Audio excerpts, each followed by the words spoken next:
Hello everyone, hope you are all right. So let's start our today's lesson. Today we are starting block 5, that is describing a person, that how to describe a person. And lesson plan 1, imagery.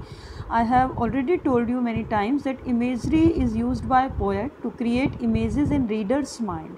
And today you will be able to identify words and phrases in a poem that help to create an image.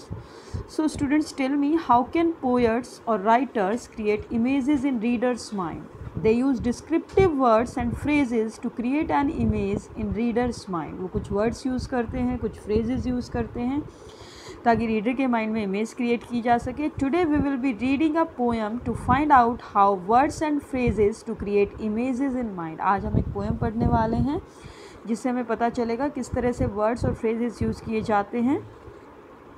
I am going to read out the poem to you at page number 35 of your Exceed content book.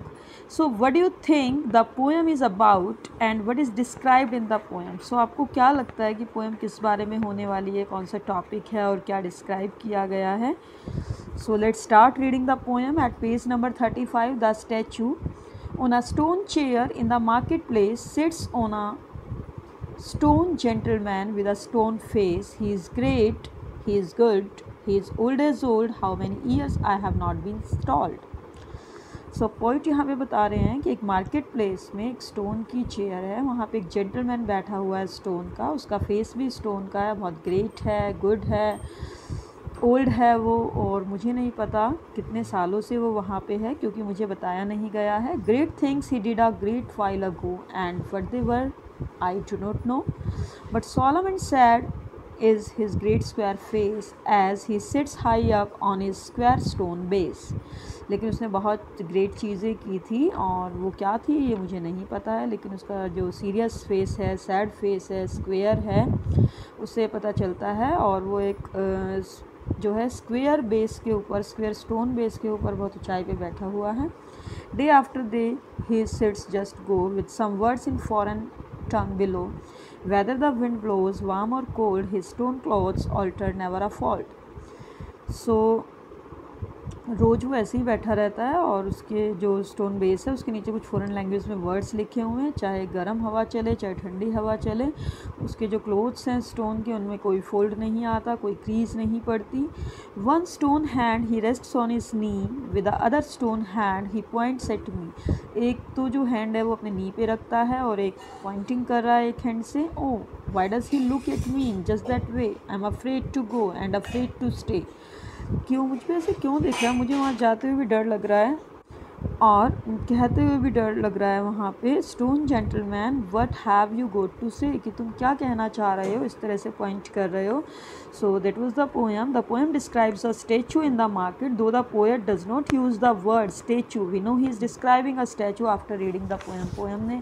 Poet ने नहीं बताया है कि वो statue के बारे में बता रहा है, हमें पोएम रीड करने के बाद ये पता चला है. So the statue's face, hands, expressions, posture, clothes, actions, age and character traits are described. It is called a strong gentleman. Its face, hand, clothes are described as made of stone. It is described as having a great square face with a sad and solemn expressions. Its character is described as great and good. Its age is described as old as old. The repeated use of stone creates a stony, silent and still picture of the person. जो बार बार stone word use किया गया है, इससे हमें पता चलता है कि जो ये स्टेचू है ये स्टोनी है, साइलेंट है, स्टिल है. Then we are told that he is very old and has been sitting at this one place day after day. These words and phrases create an image that help us learn that he described is not a person but a statue. तो जो ये words use किए गए हैं इससे हमारे mind में एक इमेज क्रिएट होती है. And so words that create images in readers mind are called imagery. उन्हीं को इमेजरी कहा जाता है. So what do these words and phrases tell us about the speaker of the poem. Who is the speaker. तो speaker के बारे में क्या पता चलता है इन वर्ड्स और फ्रेजेस जो यूज़ किए गए हैं इनसे। The child like comparison old as old and repeated use of stone to describe the statue suggest that the speaker is perhaps a young girl और बॉय। जो बार बार बच्चों जैसे कंपैरिजन किया गया है ओल्ड एज ओल्ड और रिपीटेडली स्टोन का यूज़ किया गया, इससे पता चलता है कि जो स्पीकर है वो शायद छोटा सा बॉय है या गर्ल है। Moreover the speaker seems child like in being fearful yet curious about the statue। बहुत ही क्यूरियस है, जानना चाहता है स्टैचू के बारे में, उसे डर भी लग रहा है, तो ये चाइल्ड ही हो सकता है। Most adults would not react like this. जो बड़े होते हैं, जो अडल्ट्स होते हैं, वो इस तरह से बिहेव नहीं करेंगे। सो that was your poem the statue. So now let's have a glance at your workbook at page number 25. Let's start. Imagery, read the poem, answer the questions that follow.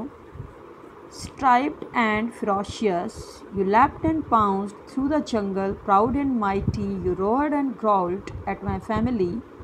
Wild and sharp, you glared and attacked through the leaves, burning and bright, you hunted and fed on us at night. Now, red and dead, I see you lying in a pool of your blood, proud and smiling, your enemy stands with a gun in his hand.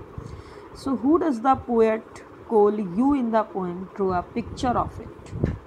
So ferocious, striped, proud, mighty, किसके बारे में यहाँ पे बात की गई है? You can draw the picture of tiger here. So which words और phrases are use to describe the animal in the poem? कौन से वर्ड्स यूज़ किए गए हैं यहाँ पे एनिमल को डिस्क्राइब करने के लिए? So words phrases use to describe the tiger in the poem are striped, ferocious, proud, mighty, wild, sharp, bright and red.